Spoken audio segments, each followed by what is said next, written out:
Ben, tocoume a min, e reconfortame, xa vou dicir en primer lugar, pois recibir este premio ao cabo de 35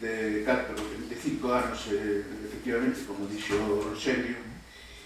e reconfortame, pois, sobre todo pensando en todos os compañeros e compañeras que no seu día iniciaron esta aventura, esta iniciativa innovadora, tan necesaria,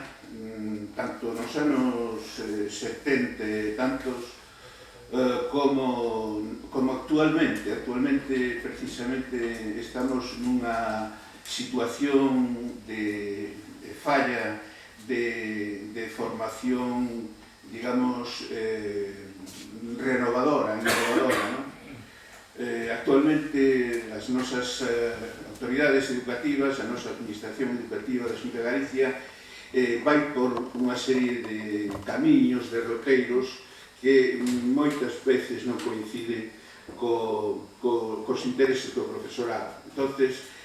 nós, estas asociacións que fomos bastante maltratadas, sobre todo a partir do ano 2009 hasta hoxe, pois temos que facerle fronte dunha maneira prácticamente altruista, casi unha labor de apostolado, para manter vivas as nosas siglas. Neste momento, compre o mellor facer mención a todos aqueles compañeros que no ano 1983 fundaron este movimento de renovación, esta asociación de profesorado, e que algúns deles xa non están aquí con nós, non? Claro, ao longo de 35 anos pois ocurren estas cousas, non? Ao mellor quédame algún atrás, pero, bueno, por empezar por os que aquí están en acta fundacional, está Roxelio Pérez Poza, que me parece que non hai ninguna persoa, ningún compañero máis aquí, pero nombro Ismael Alonso, Miguel Ángel Reichao, Esperanza Guisán,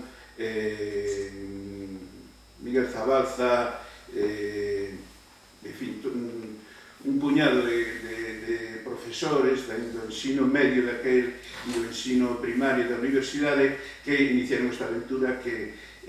sorpresivamente e extrañamente chega a día de hoxe e se congratula e agradecelle moito a fundación de un home que tamén foi mestre, e leva o título dun home que tamén foi mestre, o xurado, que se acordaron de nós sin nos pedilo. E nada máis, que deseamos moita vida a Escola Viva, ainda que vai a ser bastante difícil seguir dándolle vida.